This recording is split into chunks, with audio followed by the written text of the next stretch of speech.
എല്ലാവർക്കും നമ്മുടെ പുതിയ വീഡിയോയിലേക്ക് സ്വാഗതം. ഇന്നത്തെ നമ്മുടെ റെസിപ്പി ഒരു ബ്രേക്ക്ഫാസ്റ്റ് കോംബോയാണ്. എന്നാൽ അടിപൊളി ടേസ്റ്റി ആയിട്ടുള്ള, അതുപോലെ തന്നെ നല്ല പഞ്ഞി പോലെ സോഫ്റ്റ് ആയിട്ടുള്ള ഒരു വെള്ളപ്പനിയാരും അതിൻ്റെ കൂടെ തന്നെ ഒരു വെജിറ്റബിൾ എഗ്ഗ് കുറുമയും കാണിക്കുന്നുണ്ട്.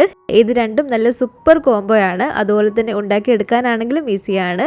അപ്പം നമുക്ക് വേഗം തന്നെ റെസിപ്പിയിലേക്ക് പോകാം. കൂടാതെ ഈ ഒരു വീഡിയോ കണ്ടുകൊണ്ടിരിക്കുന്ന സമയത്ത് നിങ്ങൾക്ക് ഇഷ്ടപ്പെടുവാണെങ്കിൽ മറക്കാതെ തന്നെ ഒരു ലൈക്ക് ബട്ടണും കൂടെ ഒന്ന് ക്ലിക്ക് ചെയ്യണേ. ചാനലൊന്ന് സബ്സ്ക്രൈബ് ചെയ്ത് സപ്പോർട്ടും കൂടി ചെയ്യുക. അപ്പം നല്ല പഞ്ഞി പോലെ സോഫ്റ്റ് ആയിട്ടുള്ള ഒരു വെള്ളപ്പനിയാരും റെഡിയാക്കാനായിട്ട് ആദ്യം തന്നെ നമുക്ക് ഇതിലേക്ക് വേണ്ടത് ഇതുപോലെ പച്ചരിയാണ് കേട്ടോ. ഞാനിപ്പോൾ ഇവിടെ 250 ml ഈ ഒരു കപ്പിൽ 2 കപ്പ് അളവിൽ പച്ചരിയാണ് ഈ ഒരു പാത്രത്തിലേക്ക് ഇട്ട് കൊടുക്കുന്നത്. ഈ ഒരു പച്ചരി ഇനി നമുക്ക് ഒരു 4-5 തവണ നന്നായിട്ട് കഴുകിയെടുത്തതിന് ശേഷം ഇതിലേക്ക് കുറച്ച് ഏറെ തന്നെ വെള്ളം ഒഴിച്ച് കൊടുത്തൊന്ന് കുതിരാൻ വേണ്ടിയിട്ട് ഇട്ടിട്ടുണ്ട് കേട്ടോ. ഒരു 4-5 മണിക്കൂറോളം ഒന്ന് കുതിരാൻ വേണ്ടിയിട്ട് ഇടുക. അപ്പോൾ അങ്ങനെ ഒരു 4-5 മണിക്കൂറോളം കുതിർത്തി എടുത്തിരിക്കുന്ന പച്ചരിയാണിത്. ഇനി ഈ ഒരു പച്ചരി വീണ്ടും കഴുകിയെടുത്തതിന് ശേഷം ഇതിൻ്റെ ഒരു വെള്ളമൊക്കെ ഒന്ന് തോരാൻ വേണ്ടിയിട്ട് ഒരു അരിപ്പ പാത്രത്തിലേക്ക് നമുക്കൊന്ന് മാറ്റി കൊടുക്കാം. ആ ഒരു പച്ചരിയുടെ ഒരു വെള്ളമൊക്കെ നന്നായിട്ട് തോർന്നതിന് ശേഷം ഇതിലേക്ക് നമുക്ക് ഇനി വേണ്ടത് 1 കപ്പ് അളവിൽ ഇതുപോലെ ചോറാണ് കേട്ടോ. നമ്മൾ പച്ചരി അളന്നിട്ടെടുത്ത ആ ഒരു സെയിം കപ്പിൽ തന്നെ അളന്നിട്ടെടുത്ത 1 കപ്പ് അളവിൽ ചോറാണിത്. ആ ഒരു ചോറും കൂടെ നമുക്ക് ഇതിലേക്ക് ഇട്ട് കൊടുക്കാം. അതുപോലെ തന്നെ ഇനി ഇതിലേക്ക് വേണ്ടത് ഇതുപോലെ തേങ്ങ ചിരകിയതാണ്. അതും 1 കപ്പാണ് കേട്ടോ. കറക്റ്റ് 1 കപ്പ് അളവിൽ തേങ്ങ ചിരകിയതും കൂടെ ഇതിലേക്ക് ഇട്ട് കൊടുത്തിട്ടുണ്ട്. ഇനി നമുക്കിതൊന്ന് അരച്ചിട്ടെടുക്കണം. അപ്പം ഞാനിപ്പോൾ ഇത് ഇത്രയും ഉള്ളത് കൊണ്ട് തന്നെ 2 തവണയായിട്ട് ഇട്ട് കൊടുത്തിട്ടാണ് കേട്ടോ ഒന്ന് അരച്ചിട്ടെടുക്കുന്നത്. അപ്പോൾ ഈ ഒരു പച്ചരിയും ചോറും തേങ്ങയെല്ലാം ഇതിൻ്റെ ഒരു പകുതിയോളം നമുക്ക് ഈ ഒരു മിക്സിയുടെ ജാറിലേക്ക് ഇപ്പോൾ ഇട്ട് കൊടുക്കാം. ഇനി ഇതിലേക്ക് നമുക്ക് ചേർത്ത് കൊടുക്കേണ്ടത് ഒരു 1/2 ടീസ്പൂൺ അളവിൽ ഇൻസ്റ്റൻറ്റ് ഈസ്റ്റ് ആണ്. ഇൻസ്റ്റൻറ്റ് ഈസ്റ്റ് ആയതുകൊണ്ട് നമുക്ക് ഡയറക്റ്റ് ഇട്ട് കൊടുത്തിട്ട് അരച്ചിട്ടെടുക്കാം. ഇനി നമ്മൾ ഡ്രൈഡ് ഈസ്റ്റാണ് എടുക്കുന്നതെങ്കിൽ ചെറു ചൂടുവെള്ളത്തിൽ ഈസ്റ്റും കുറച്ച് പഞ്ചസാരയും ചേർത്തൊന്ന് മിക്സ് ചെയ്യുക.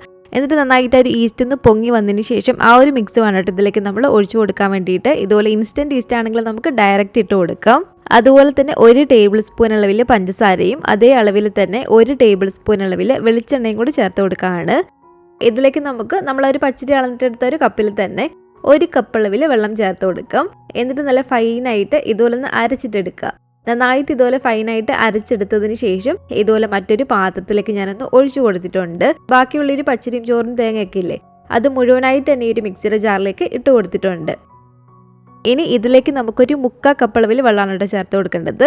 1 കപ്പ് മുഴുവനും ചേർത്ത് കൊടുക്കേണ്ട, ഒരു 1/4 കപ്പ് മാത്രം ഇതുപോലെ വെള്ളം ചേർത്ത് കൊടുക്കുക. എന്നിട്ട് വീണ്ടും നല്ല ഫൈനായിട്ട് ഇതുപോലെ ഒന്ന് അരച്ചെടുത്തിട്ട് വരാം. അപ്പോൾ ഇതുണ്ടല്ലോ, ഇതുപോലെ നന്നായിട്ട് അരച്ചെടുത്തിട്ടുണ്ട്. ഈ ഒരു ബാറ്ററിലേക്ക് നമുക്കിതും ഒഴിച്ചു കൊടുക്കാം. എന്നിട്ട് നന്നായിട്ട് ഇതുപോലെ ഒന്ന് മിക്സ് ചെയ്തിട്ട് എടുക്കുക. ഇത് കണ്ടില്ലേ, ഈ ഒരു കട്ടിക്ക് വേണം കേട്ടോ നമ്മുടെ ഈ ഒരു മാവ് റെഡിയാക്കി എടുക്കാൻ വേണ്ടിയിട്ട്. ഇതിലും ലൂസായി പോവരുത്, ഇതിലും കട്ടി ഉണ്ടാകാനും പാടില്ല. കറക്റ്റ് ഞാനിതിലേക്ക് 1.25 കപ്പ് അളവിൽ വെള്ളമാണ് കേട്ടോ ഒഴിച്ചു കൊടുത്തിരിക്കുന്നത് അരയ്ക്കാൻ വേണ്ടിയിട്ട്. ഇനി ഇതിലേക്ക് നമുക്ക് ആവശ്യത്തിനുള്ള ഉപ്പും കൂടി ചേർത്ത് കൊടുക്കാം. അപ്പോൾ ആവശ്യത്തിനുള്ള ഉപ്പും കൂടി ചേർത്ത് ഇതുപോലെ നന്നായിട്ടൊന്ന് ഇളക്കി എടുത്തിട്ടുണ്ട്. ഇനി നമുക്കൊരു മൂടി വെച്ച് അടച്ചു വെച്ച് കൊടുത്തിട്ട് ഈ ഒരു മാവ് ഒരു 7-8 മണിക്കൂറോളം ഒന്ന് റെസ്റ്റ് ചെയ്യാൻ വേണ്ടിയിട്ട് വെക്കണം. അപ്പോൾ ഇതിപ്പോൾ ഇവിടെ കറക്റ്റ് ഒരു 7 മണിക്കൂറോളം ആയിട്ടുണ്ട് കേട്ടോ. കറക്റ്റ് ഒരു 7 മണിക്കൂറൊക്കെ ആയപ്പോഴത്തേക്കും മാവ് നന്നായിട്ടൊന്ന് പുളിച്ചു പൊങ്ങി വന്നിട്ടുണ്ട്. ഇനി നമ്മൾ ഈ ഒരു മാവ് ഒരുപാടിട്ടങ്ങ് ഇളക്കണ്ട, ഇതുപോലെ ഒന്ന് ജസ്റ്റ് ഒന്ന് മിക്സ് ചെയ്തെടുത്താൽ മാത്രം മതി. ഇതിലേക്ക് നമ്മൾ ഉപ്പൊക്കെ ആദ്യമേ ചേർത്ത് കൊടുത്തിരുന്നതാണ്. അപ്പോൾ ഈ ഒരു മാവിലിപ്പോൾ ഉപ്പൊക്കെ നോക്കിയിട്ട് കുറവുണ്ടെങ്കിൽ ചേർത്ത് കൊടുക്കാം കേട്ടോ. ഇതിലിപ്പോൾ ഉപ്പൊക്കെ കറക്റ്റാണ്. ഇനി നമ്മൾ ഈ ഒരു വെള്ളപ്പനിയാരം ചുട്ടിട്ടെടുക്കുന്നത് ഇതുപോലെ ഒരു പനിയാര ചട്ടി, ഉണ്ണിയപ്പത്തിൻ്റെ ഒക്കെ ഒരു ചട്ടിയില്ലേ, ഇതുപോലെ ഈ ഒരു ചട്ടിയിലാണ് കേട്ടോ. അപ്പോൾ ഇതിൽ ഓരോ കുഴിയിലും കുറച്ച് വെളിച്ചെണ്ണ നമുക്ക് ഇതുപോലെ ഒന്ന് ഒഴിച്ചു കൊടുക്കാം. ഒരുപാടൊന്നും വേണ്ട, വളരെ കുറച്ച് മാത്രം ഇതുപോലെ ഒന്ന് ഒഴിച്ചു കൊടുത്താൽ മതി. എന്നിട്ട് ഇതുപോലെ നന്നായിട്ട് ഓയിലൊന്ന് സ്പ്രെഡ് ചെയ്ത് കൊടുക്കുക. അപ്പോൾ ഒരു മീഡിയം ചൂടായിട്ട് കിടക്കുന്ന ഇതിൽ ഓരോ കുഴിയിലേക്ക് നമുക്ക് ആ ഒരു കുഴിയുടെ ഒരു 1/4 ഭാഗത്തോളം ഇതുപോലെ മാവ് ഒഴിച്ചു കൊടുക്കാം. അപ്പോൾ ഒരു 1/4 ഭാഗത്തോളം ഇതുപോലെ മാവ് ഒഴിച്ചു കൊടുത്തിട്ടുണ്ട്. ഇനി നമ്മളൊരു മീഡിയം ഫ്ലെയിമിൽ ഇട്ട് കൊടുത്തിട്ട് തന്നെ ഇത് കുക്ക് ചെയ്തിട്ട് എടുക്കാം കേട്ടോ. ഒരുപാട് തീ അങ്ങ് കുറയ്ക്കൊന്നും വേണ്ട, തീ ഒരുപാടങ്ങ് കൂട്ടി വെച്ച് കൊടുക്കാതിരുന്നാൽ മതി. ഒരു മീഡിയം ഫ്ലെയിമിൽ ഇട്ട് കൊടുത്തിട്ട് തന്നെ ഒരു 3-4 മിനിറ്റോളം ഒരു സൈഡ് ഇതുപോലെ നമ്മൾ അടച്ചു വെച്ച് കൊടുത്തിട്ടൊന്ന് കുക്ക് ചെയ്തിട്ട് എടുക്കുക. അപ്പോൾ ഒരു 3-4 മിനിറ്റിന് ശേഷം ഇതുപോലെ നമ്മൾ തുറന്ന് നോക്കുമ്പോഴത്തേക്കും അത്യാവശ്യം ഒരു മുകൾ ഭാഗമൊക്കെ ഒന്ന് കുക്കായി വന്നിട്ടുണ്ടായിരിക്കും. ഇനി ഇത് നമ്മളൊന്ന് മറിച്ചും കൂടി ഇട്ട് കൊടുക്കണം. ഇതുപോലെ മറിച്ചും ഇട്ട് കൊടുത്തിട്ട് ഒരു 2-3 മിനിറ്റും കൂടി നമ്മളൊന്ന് കുക്ക് ചെയ്തിട്ട് എടുക്കണം.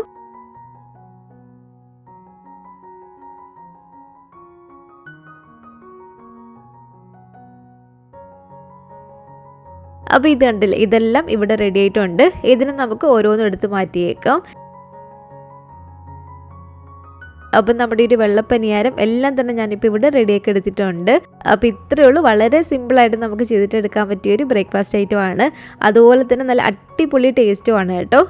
അപ്പോൾ ഈ ഒരു വെള്ളപ്പനിയാരത്തിൻ്റെ കൂടെ കൂട്ടാനായിട്ട് ഞാനിപ്പോൾ ഇവിടെ റെഡിയാക്കിയിട്ട് എടുക്കുന്നത് ഒരു വെജിറ്റബിൾ എഗ്ഗ് കുറുമയാണ്. അതിനായിട്ട് ഇതുപോലൊരു പാനിലേക്ക് ഒരു 1-2 ടേബിൾ സ്പൂൺ അളവിൽ വെളിച്ചെണ്ണ നമുക്കിതിലേക്ക് ഒഴിച്ചു കൊടുക്കാം. എണ്ണയൊന്ന് ചൂടായിട്ട് വരുന്ന സമയത്ത് 1 ടീസ്പൂൺ അളവിൽ ഇഞ്ചിയും 1 ടീസ്പൂൺ അളവിൽ വെളുത്തുള്ളിയും ചെറിയതായിട്ട് അരിഞ്ഞത് നമുക്കിതിലേക്ക് ഇട്ട് കൊടുക്കാം. ഇത് രണ്ടും ഇളക്കി കൊടുത്ത് ഇതുപോലൊന്ന് മൂത്ത് വരുന്ന സമയത്ത് ഇതൊരു മീഡിയം വലിപ്പമുള്ള സവാളയാണ് കേട്ടോ. ഈ ഒരു സവാള ഇതുപോലെ നീളത്തിൽ അരിഞ്ഞത് നമുക്കിതിലേക്ക് ഇട്ട് കൊടുക്കാം. പിന്നെ വേണ്ടതൊരു 5 പച്ചമുളകാണ്. ഇതിലേക്ക് കുറച്ച് കറിവേപ്പിലയും ആവശ്യത്തിനുള്ള ഉപ്പും കൂടെ ഇട്ട് കൊടുത്തിട്ടുണ്ട്. എന്നിട്ട് നന്നായിട്ട് നമ്മളിതൊന്ന് ഇളക്കിയിട്ടെടുക്കുക. ഇതുപോലെ ഒന്ന് ഇളക്കി സവാളയ്ക്ക് അത്യാവശ്യം ഒന്ന് വാടി വന്നാൽ മതി കേട്ടോ. ഒരുപാടങ്ങ് വഴണ്ടങ്ങ് പോവണ്ട. അത്യാവശ്യം ഈ ഒരു സവാളയ്ക്ക് ഒന്ന് വാടി വരുന്ന സമയത്ത് ഇനി നമുക്കിതിലേക്ക് കുറച്ച് വെജിറ്റബിൾസ് ചേർത്ത് കൊടുക്കാം. ഞാനിപ്പോൾ ഇതിലേക്ക് ഒരു മീഡിയം വലിപ്പമുള്ള ഉരുളക്കിഴങ്ങ് ഇതുപോലെ കട്ട് ചെയ്തെടുത്തത് ഇതിലേക്ക് ചേർത്ത് കൊടുക്കുകയാണ്. അതുപോലെ തന്നെ ഒരു മീഡിയം വലിപ്പമുള്ള ക്യാരറ്റിൻ്റെ പകുതി ഇതിലേക്ക് ചേർത്ത് കൊടുക്കുകയാണ്. പിന്നെ വേണ്ടത് ഒരു മീഡിയം വലിപ്പമുള്ള തക്കാളിയുടെ പകുതിയാണ് കേട്ടോ. പകുതി ചേർത്ത് കൊടുത്താൽ മതി, ക്യാരറ്റും ആ ഒരു തക്കാളിയൊക്കെ. അപ്പോൾ ഒരു തക്കാളിയും കൂടി ഇതിലേക്ക് ചേർത്ത് കൊടുത്തിട്ടുണ്ട്. ഇനി ഇതെല്ലാം ചേർത്തിട്ട് നമ്മൾ ഒരു മീഡിയം ടു ഹൈ ഫ്ലെയിമിൽ ഇട്ട് കൊടുത്തിട്ട് ഒരു 3-4 മിനിറ്റോളം നന്നായിട്ടൊന്ന് വഴറ്റിയെടുക്കണം കേട്ടോ. ഈ ഒരു എണ്ണയിൽ നന്നായിട്ട് നമ്മളൊരു 3-4 മിനിറ്റോളം ഒന്ന് വഴറ്റിയെടുക്കണം. ആ ഒരു വെജിറ്റബിൾസിൻ്റെ ആ ഒരു പച്ചച്ചൊവയൊക്കെ ഒന്ന് മാറി ആ ഒരു വെജിറ്റബിൾസൊക്കെ അത്യാവശ്യം ഒന്ന് വഴണ്ടി വരുന്ന സമയത്താണ് ഇതിലേക്ക് നമുക്കൊരു 1/4 ടീസ്പൂൺ അളവിൽ മഞ്ഞൾപ്പൊടിയും 1.5 ടീസ്പൂൺ അളവിൽ മല്ലിപ്പൊടിയും 3/4 ടീസ്പൂൺ അളവിൽ ഗരം മസാലയും കൂടി ചേർത്ത് കൊടുത്തിട്ടുണ്ട്. 1 ടീസ്പൂൺ അളവിൽ കാശ്മീരി മുളക് പൊടിയും കൂടി ചേർത്ത് കൊടുത്തിട്ട് നന്നായിട്ട് നമ്മൾ ഈ ഒരു മസാലയൊക്കെ ചേർത്തിട്ടൊന്ന് ഇളക്കിയിട്ടെടുക്കുക. മസാലയുടെ ഒരു പച്ചച്ചൊവയൊന്ന് മാറി വരുന്ന സമയത്ത് ഒരു 1.25 കപ്പോളം ഇതുപോലെ വെള്ളം ഒഴിച്ചു കൊടുത്തിട്ട് നമുക്കിതൊന്ന് ഇളക്കിയിട്ടെടുക്കാം. വെള്ളം ഒഴിച്ചു കൊടുത്ത് ഇതുപോലെ ഇളക്കിയെടുത്തതിന് ശേഷം ഇനി നമ്മൾ മൂടി വെച്ചൊന്ന് അടച്ചു വെച്ച് കൊടുക്കുക. തീ നന്നായിട്ട് കുറച്ച് വെച്ച് കൊടുത്തിട്ട് ഈ ഒരു വെജിറ്റബിൾസ് ഒക്കെ നമുക്കൊന്ന് വേവിച്ചിട്ടെടുക്കാം കേട്ടോ. ആ ഒരു സമയം കൊണ്ട് ഇതുപോലെ മിക്സിഡ് ഈ ഒരു ജാറിലേക്ക് ഒരു 3/4 കപ്പ് അളവിൽ നമുക്കിതിലേക്ക് തേങ്ങ ചേർത്ത് കൊടുക്കാം. ഇതിലേക്ക് 1 ഗ്രാമ്പും ചെറിയൊരു കറുവപ്പട്ടയും ഒരു ഏലക്കയും കൂടി ചേർത്ത് കൊടുക്കുകയാണ്. കറുവപ്പട്ടയൊന്നും കൂടി പോകരുത് കേട്ടോ. ഇതിൽ ചെറിയ കഷ്ണങ്ങൾ മാത്രം ചേർത്ത് കൊടുത്താൽ മതി.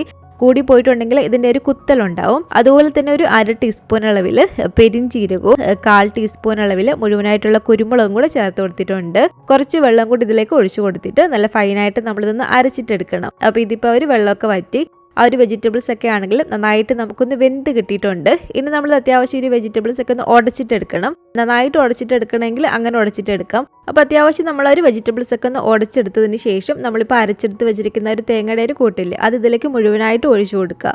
എന്നിട്ട് നന്നായിട്ട് ഇതുപോലെ ഹൈ ഫ്ലെയിമിലിട്ട് കൊടുത്തിട്ടൊന്ന് ഇളക്കിയിട്ടെടുക്കണം. ഇനി ഇതിലേക്ക് നമുക്കൊരു 1.5-2 കപ്പോളം വെള്ളം ചേർത്ത് കൊടുക്കാം. വെള്ളം കൂടി ചേർത്ത് കൊടുത്തിട്ട് നന്നായിട്ട് ഇതുപോലെ ഒന്ന് ഇളക്കിയിട്ടെടുക്കുക. ഈ ഒരു സമയത്ത് ഇതിൻ്റെ ഉപ്പൊക്കെ നോക്കുക കേട്ടോ. അപ്പോൾ ഉപ്പൊക്കെ കുറവുണ്ടെങ്കിൽ ചേർത്ത് കൊടുക്കുക. ഇനി ഇത് വീണ്ടും ഒന്ന് അടച്ചു വെച്ച് കൊടുത്ത് ഒന്ന് തിളച്ച് കയറി വരുന്ന സമയത്താണ് ഒരു 3 കോഴിമുട്ട ഇതുപോലെ പുഴുങ്ങിയെടുത്തതിന് ശേഷം ഞാനൊന്ന് കട്ട് ചെയ്തെടുത്തിട്ടുണ്ട് കേട്ടോ 2ആയിട്ട്. ആ ഒരു മുട്ടയും കൂടെ നമുക്കിതിലേക്ക് ഇട്ട് കൊടുക്കാം. അപ്പോൾ ഒരു മുട്ടയും ചേർത്ത് ഇതുപോലെ നമ്മൾ പതിയൊന്ന് ഇളക്കി കൊടുക്കുക. ഇതിലേക്ക് ഞാൻ കുറച്ച് മല്ലിയിലയും കൂടി ഇട്ട് കൊടുത്തിട്ടുണ്ട് കേട്ടോ. ഇനി നമ്മൾ ലോ ഫ്ലെയിമിൽ ഇട്ട് കൊടുത്തിട്ട് ഒരു 3-4 മിനിറ്റും കൂടെ ഒന്ന് കുക്ക് ചെയ്തെടുത്താൽ മാത്രം മതി. അത്യാവശ്യം നമുക്ക് ഈ ഒരു കറിയൊന്ന് കുറുകി കിട്ടണം. ഇതുപോലെ അത്യാവശ്യം ഈ ഒരു കറിയൊക്കെ ഒന്ന് കുറുകി വരുന്ന സമയത്ത് ഇതുപോലെ മറ്റൊരു പാത്രത്തിലേക്ക് കുറച്ച് വെളിച്ചെണ്ണ ഒഴിച്ചു കൊടുത്തിട്ടുണ്ട്. എണ്ണയൊന്ന് ചൂടായിട്ട് വരുമ്പോഴത്തേക്കും ഇതിലേക്ക് നമുക്ക് കുറച്ച് കടുക് ഇട്ട് കൊടുക്കാം. കടുക് പൊട്ടി വരുന്ന സമയത്ത് ഉള്ളി ചെറുതായിട്ട് അരിഞ്ഞതും ആ ഒരു ഉള്ളി ഒന്ന് മൂത്ത് വരുന്ന സമയത്ത് കുറച്ച് കറിവേപ്പിലയും കൂടി ഇട്ട് കൊടുത്തിട്ട് നമുക്കൊന്ന് മൂപ്പിച്ചിട്ടെടുക്കാം.